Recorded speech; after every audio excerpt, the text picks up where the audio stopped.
નમસ્કાર વિદ્યાર્થી મિત્રો, અત્યારે આપણે ચેપ્ટર 7 ભારતીય અર્થતંત્ર એ કરી રહ્યા છીએ, બરોબર. જેમાં આપણું પ્રાચીન ભારત, બહુ પહેલાંનું ભારત કેવું હતું, પ્રાચીન ભારત, તો એના વિશે ચર્ચા કરી. ત્યારબાદ આપણે સ્વાતંત્ર્ય પહેલાંનું ભારતીય અર્થતંત્ર, સ્વાતંત્ર્ય પહેલાંનું એટલે પ્રાચીન ભારત. પછી પ્રાચીન ભારત જે સોને કી ચિડિયા હતું, કે જે એકદમ સુખ સમૃદ્ધિવાળું હતું, જેમાં જાહો જલાલી હતી, એકદમ વૈભવી હતું, ઘણી બધી વસ્તુઓનું ભારતમાં ઉત્પાદન થતું હતું, બધા લોકો છે એ સ્વાવલંબી હતા. એ જે ભારતીય અર્થતંત્ર હતું. અને પછી આ ભારતની જે સમૃદ્ધિથી આકર્ષાઈને ભારતમાં જે વિદેશી પ્રજાઓ આવી, જેમાં ફ્રેન્ચ, ડચ, પોર્ટુગીઝ, અંગ્રેજો, આ બધા આવ્યા વેપાર અર્થે, અને પછી એ લોકો અહીંયા જ પોતાનું સામ્રાજ્ય જમાવ્યું. તો ત્યારથી લઈ અને ભારતને આપણને જે સ્વતંત્રતા મળી, ક્યારે 15મી ઓગસ્ટ 1947ના, તો ત્યાં સુધીનું જે ભારતીય અર્થતંત્ર હતું એને સ્વાતંત્ર્ય પહેલાંનું ભારતીય અર્થતંત્ર કહેવાય છે. અને આપણને આઝાદી મળી ગયા પછીનું જે આપણું ભારતીય અર્થતંત્ર છે એને સ્વાતંત્ર્ય પછીનું ભારતીય અર્થતંત્ર કહેવાય છે. હમણાં જ આપણે 2 ઓક્ટોબર ગાંધી જયંતિ હાલ હજી ગઈ, બરાબર, કે જેમાં આપણે ગાંધીજી વિશેની સરસ, જે આપણા સ્કૂલના શિક્ષકો દ્વારા તમને સરસ મજાનો જે વિડીયો મોકલવામાં આવ્યો છે, કે સ્કૂલના શિક્ષકોએ ગાંધીજી વિશે સરસ મજાના ગીતો ગાયા છે અને એના જે 11 મહાવ્રતોની વાત કરી. તો એ ગાંધીજી કે જેને આપણા દેશને સ્વતંત્રતા મેળવવા માટે ઘણી બધી એને મહેનત કરી, ઘણી બધી ચળવળતાઓ ઝુંબેશ કરી, બરાબર, અને એ પણ કેવી રીતના, હિંસા વગર, અહિંસાનું પાલન કરીને. તો એ આપણા જે મહાન વ્યક્તિઓ ગાંધીજી છે, એના સિવાયના ઘણા બધા જે મહાન વ્યક્તિઓ થઈ ગયા, કે જેનો ફાળો આપણા દેશને સ્વતંત્રતા મેળવવામાં ઘણો બધો રહેલો છે, બરાબર. તો આ બધા વ્યક્તિઓને કારણે આપણા દેશને જે સ્વતંત્રતા મળી, એ સ્વતંત્રતા પછી ભારતનું અર્થતંત્ર કેવું થયું, તો એના વિશે હવે આપણે આજે ચર્ચા કરવાના છીએ, કે સ્વાતંત્ર્ય પછીનું ભારતીય અર્થતંત્ર. આઝાદી પછી ભારતનું અર્થતંત્ર વિકાસના પંથે રહ્યું છે, જે બાબતો નીચેના લક્ષણો દ્વારા સ્પષ્ટ કરીએ. આઝાદી પછી ધીમે ધીમે વળી પાછો ભારતનો વિકાસ થવા માંડ્યો. અંગ્રેજો ગયા ત્યારે ભારતની સ્થિતિ સાવ પાયમાલ થઈ ગઈ હતી. ભારતને સાવ એ લોકો કંગાળ કરીને ગયા હતા, બરાબર. ભારતની પ્રજાને એ લોકોએ સાવ ગુલામ બનાવી દીધી હતી. પછી આખા દેશમાં પછી વળી પાછું ધીમે ધીમે વિકાસની પ્રક્રિયા શરૂ થઈ અને દેશમાં કેવા કેવા ફેરફારો આવ્યા, તો એ આપણને અહીંયા નીચે એની બાબતો આપેલી છે.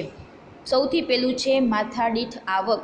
માથાદીઠ આવક કોને કહેવાય, તો કે દેશની જે કુલ રાષ્ટ્રીય આવક હોય, કુલ રાષ્ટ્રીય આવક એટલે એમાં ખેતી, ઉદ્યોગ અને સેવા, દેશના જે 3 મુખ્ય ક્ષેત્ર છે એ બધા ક્ષેત્રની આવક, અને એ આવકને આપણે દેશની જે ટોટલ વસ્તી છે એને વડે ભાગીએ એટલે શું થાય, આપણને માથાદીઠ આવક મળે. તો અહીંયા માથાદીઠ આવક આપણને પહેલું આપેલું છે. ભારતની માથાદીઠ આવક માનવ વિકાસ અહેવાલ 2014 મુજબ, 2014નો જે અહેવાલ રજૂ થયો હતો એના મુજબ આપણને અહીંયા આંકડાકીય માહિતી આપેલી છે. વર્ષ 2013માં $5,150 હતી.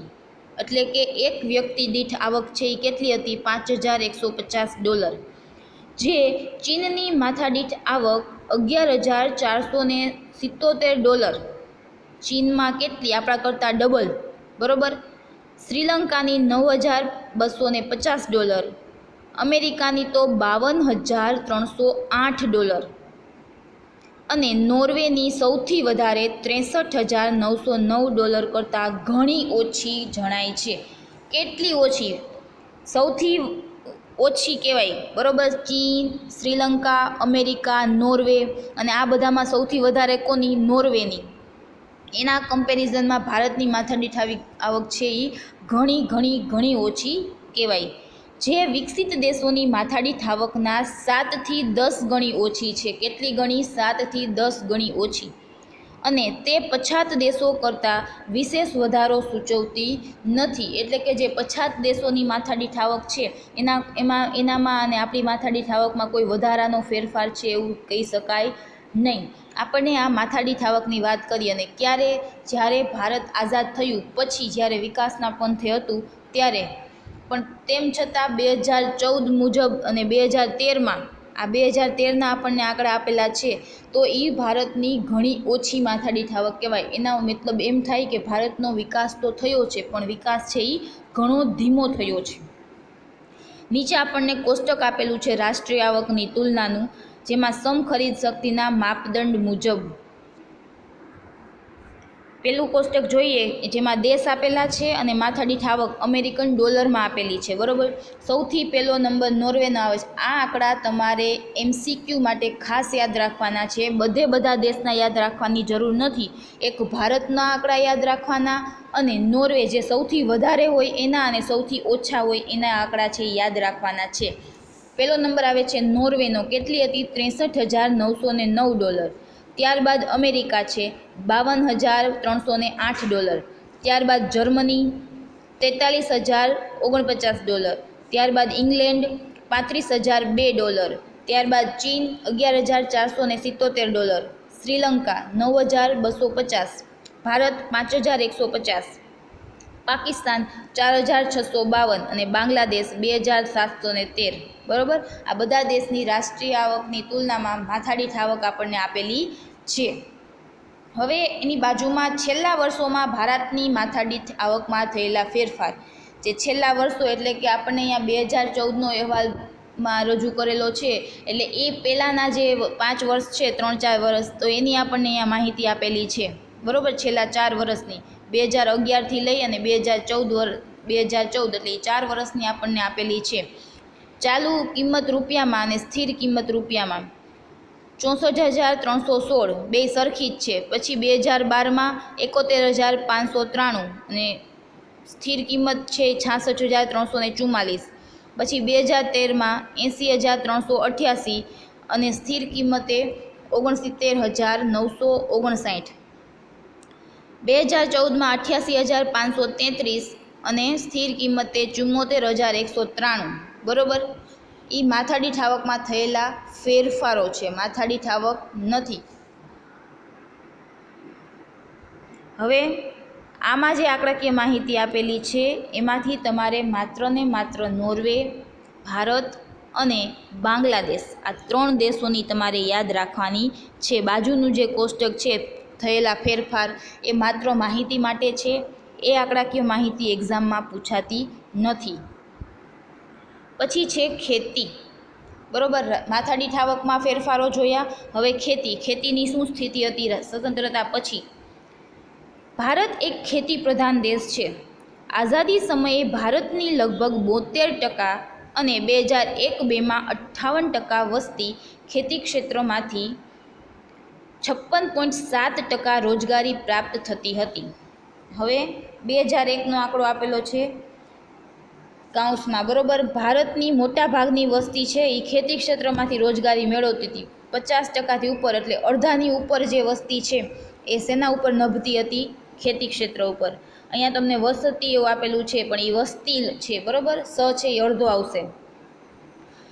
જે પ્રમાણ 2013-14માં ઘટીને લગભગ 49% જેટલું રહ્યું છે. એટલે આપણે જોઈએ છીએ કે ધીમે ધીમે લોકો છે એ ખેતી ક્ષેત્રમાંથી ઉદ્યોગ ક્ષેત્રમાં છે એ પ્રયાણ કરી રહ્યા છે, એવું આપણે એમાં જણાઈ રહેશે કે ખેતી ક્ષેત્રનું ભારણ છે એ ઘટી ગયું. ખેતી ક્ષેત્ર પર નભતી જે પ્રજા હતી, જે વસ્તી હતી, કેવી થઈ રહી છે? ઓછી. આનો મતલબ એમ થાય કે ગામડાનું જે છે, બરાબર, એની વસ્તી ઓછી થઈ રહી છે અને શહેરીકરણની પ્રક્રિયા છે એ વધી રહી છે. આમ ઉત્તરોત્તર ભારતમાં ખેતી ક્ષેત્રનું મહત્ત્વ ઘટતું રહ્યું છે. અત્યારે આપણે જોઈએ છીએ કે હાલના સમયમાં કોઈને ખેતી કરવી ગમતી નથી. મોટાભાગના લોકોને ધંધામાં, નોકરીમાં એમાં ઇન્ટરેસ્ટ હોય છે, એટલે ખેતી કોઈ કરતું નથી. તો એ ખેતીનું મહત્ત્વ છે એ શું થતું જાય છે? ઘટતું જાય છે. 1950-51માં ખેતી ક્ષેત્રનો રાષ્ટ્રીય આવકમાં ફાળો 55% હતો. તે વર્ષ 2013-14માં ઘટીને માત્ર 14% રહ્યો છે. કેટલો ઘટી ગયો? અડધાથી નીચે ઘટી ગયો, બરાબર. તો એ આપણે શું સૂચવે છે? ખેતી ક્ષેત્રનું ઘટતું જતું મહત્ત્વ સૂચવે છે. હવે પછીનો જે પોઈન્ટ છે એ છે ઉદ્યોગો. વર્ષ 1951માં ભારતના ઉદ્યોગો 10.6% લોકોને રોજગારી પૂરી પાડતા હતા. 1951માં ઉદ્યોગો છે એ કેટલા લોકોને રોજગારી આપતા હતા? 10.6%. આ પ્રમાણ 2001માં 18.2% થયું. એનો મતલબ કે લોકો ખેતી ક્ષેત્રમાંથી ઉદ્યોગો તરફ સ્થળાંતર કર્યું, એટલે ઉદ્યોગોમાં રોજગારીની તકો છે એ વધી, અને મોટાભાગના લોકો છે એ શેમાંથી રોજગારી મેળવવા લાગ્યા? ઉદ્યોગોમાંથી. એટલે ઉદ્યોગો છે એ 18.2% લોકોને રોજગારી પૂરી પાડતા 2001માં. આ પ્રમાણમાં વધારો થઈ 2011-12માં ઉદ્યોગ ક્ષેત્રે રોજગારીનું પ્રમાણ 24.3% થયું. તેટલું જ નહીં, પણ 1950-51માં ઉદ્યોગ ક્ષેત્રે રાષ્ટ્રીય આવકમાં 16.6%નો હિસ્સો આપતું હતું.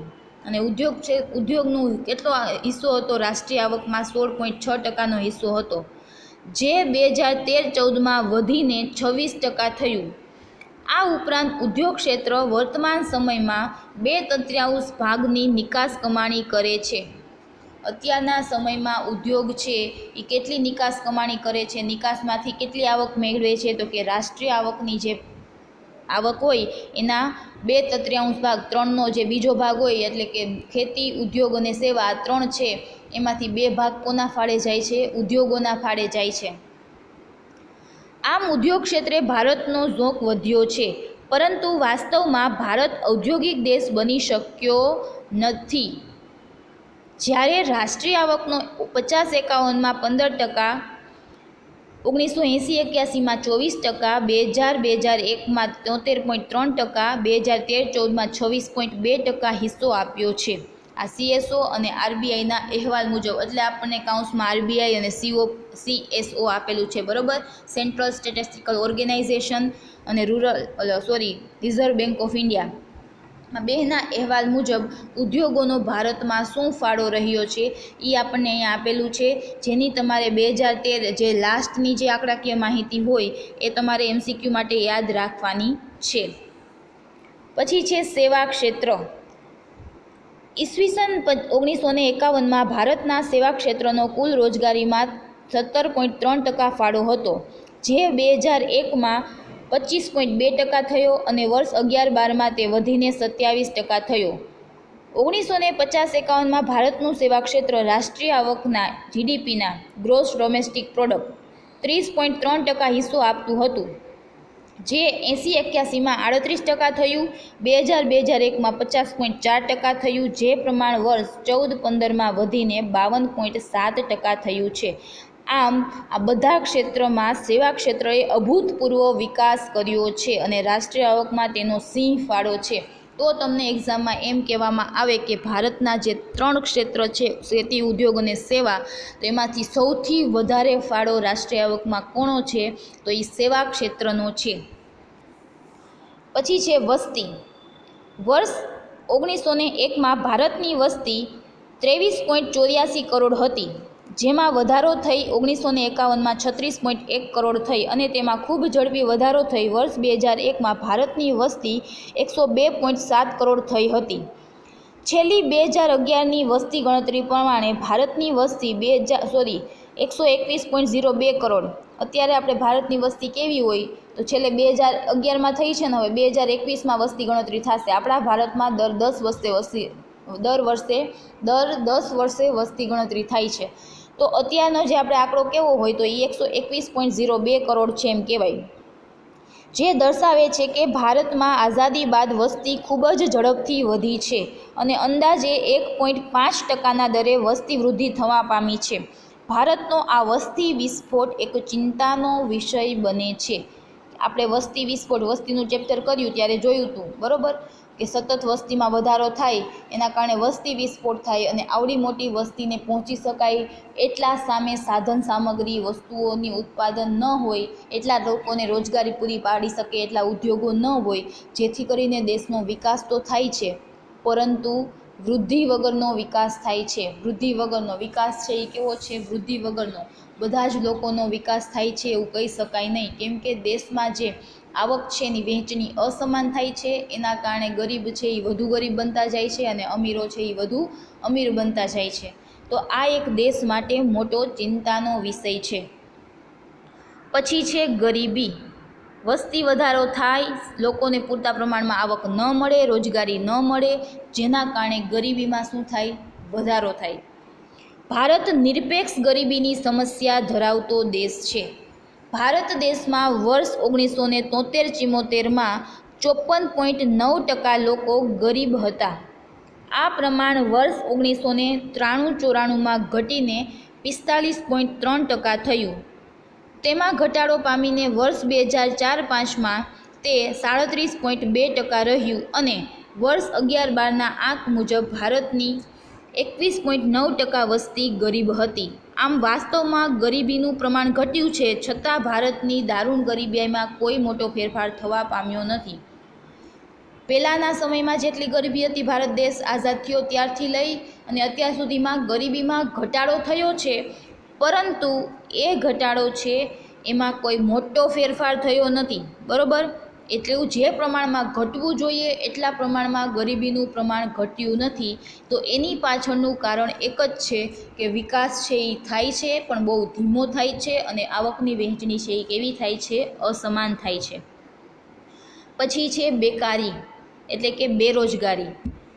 ભારત માળખાગત બેકારી ધરાવતો દેશ છે.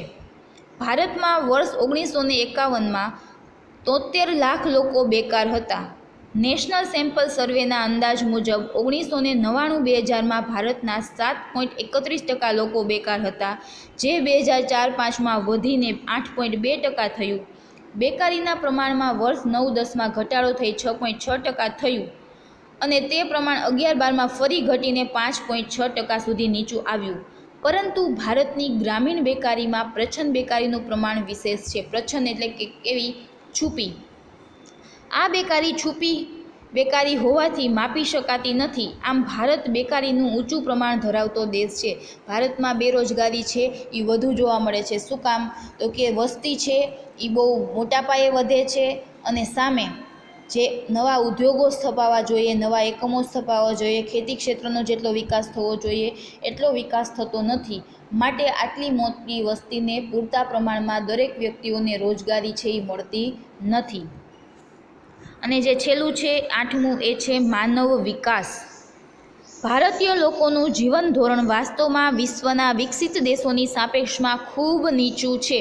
જે વિકસિત દેશોના માણસોનું જે જીવન ધોરણ હોય, એને જે પોષણક્ષમ આહાર મળવો જોઈએ, એની જે રહેણીકરણની, મનોરંજનની, બીજી બધી જે સુવિધાઓ કે જે માનવના સારા જીવન માટે, ઉચ્ચ જીવન માટે, સારું જીવન ધોરણ જીવવા માટે જરૂર પડતી હોય, શિક્ષણ છે, આરોગ્ય છે, પાયાની સુવિધાઓ છે, બરાબર, આ બધી જ બાબતો છે એ બીજા દેશોની એટલે કે વિકસિત દેશોની કમ્પેરિઝનમાં ભારતની ઘણી ઓછી છે.